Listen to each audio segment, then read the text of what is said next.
Hello and welcome once again to the Waters and Stanton video channel. First of all, I must apologise for the quality of the picture on the previous video we published. There was a glitch as it was uploading, so I will attempt to go back into that and correct it. So apologies for the quality of the picture. Today is the 1st of June. It's the day prior to the 4 days celebration we have to celebrate our Queen, who's been on the throne for 70 years.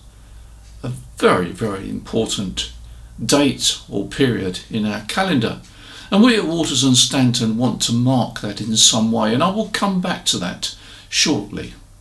But first of all, 70 years. It's a long time. I was 9 years old then. I vaguely remember the bunting outside the houses, and I can remember watching the coronation or part of it on my grandfather's black and white TV. He lived next door. We didn't have a TV, but he had a black and white TV. And you know, if you go back to 1952, what was amateur radio like then? Certainly a lot different to what we have today. For a start, there was no Yaesu. There was no Icon. There was not even Kenwood. No, in those days it was very much a case of get the soldering iron out and build yourself a transmitter and possibly a receiver.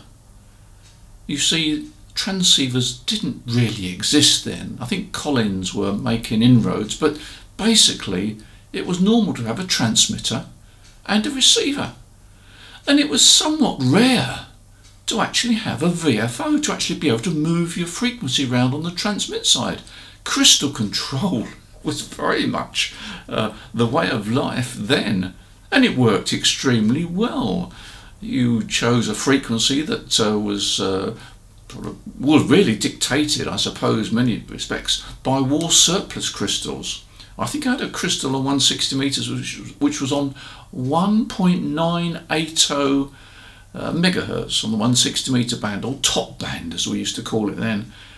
But that wasn't really a problem because that was a crystal frequency that was currently available in the war surplus suppliers, and so lots of people had that channel, and that's where we congregated. I mean, it wasn't the only channel, of course. We also only had 10 watts.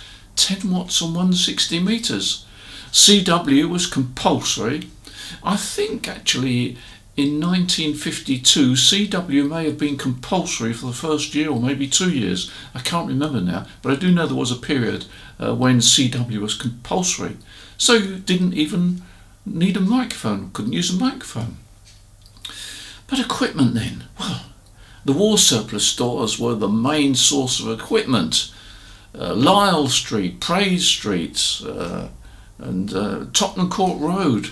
There were a number of war surplus stores then, crammed full of all sorts of goodies.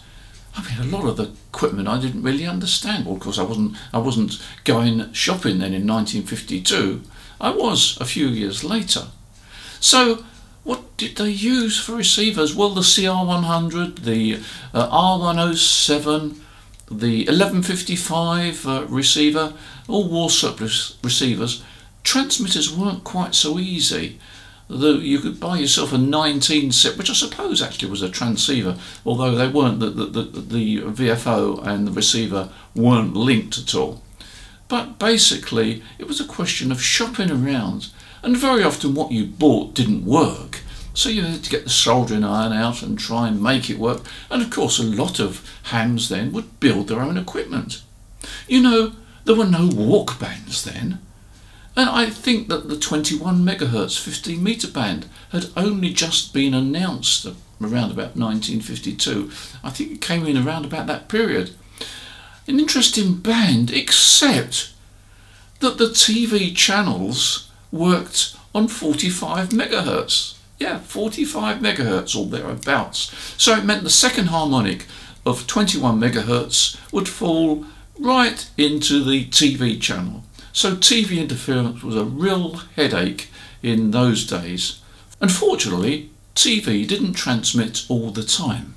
So it meant to say that if you want to operate on the 15-metre band, the best time to operate was during the day when TV transmissions weren't carried on, generally speaking. So, how things have changed in those 70 years. Anyway, at Waters and Stanton, we want to celebrate in a small way. So, what are we going to do? We are going to offer you a 7% discount. A 7% discount across the board. Any product that you order from Thursday through to Monday midnight, so we're going to carry it on past the weekend to Monday, just to give you a chance to phone up and place your orders if you don't want to do it on the internet. So we're going to offer you this 7% discount to celebrate 70 years of our Queen on the throne. It would be nice to offer you 70%, but I'm sure you understand. We can't. Anyway, 7% is a lot better than 0%. So take advantage of it. It's from Thursday until Monday midnight. Make a note. As you go to checkout, you'll find that your invoice, your bill, has been reduced by 7%. And you can phone us up on Monday if you wish to place an order, and again enjoy a 7% discount on whatever equipment we have in stock. That's our small way of celebrating this very, very special occasion. So I hope you have an enjoyable holiday. I'm sure there'll be a lot of amateur activity, special stations on the air. Let's hope conditions hold up and give you plenty of opportunity of working all around the world, as well as to more local stations, exchanging greetings, saying how do, etc, as we do in ham radio. Thanks for watching this channel. Thanks for your support over the last 2.5 years. I think we've been running this channel now. Don't forget to press the subscribe button. We've got a lot more videos to come up yet. You enjoy your ham radio, enjoy the celebrations, take care, and I'll see you in the next video.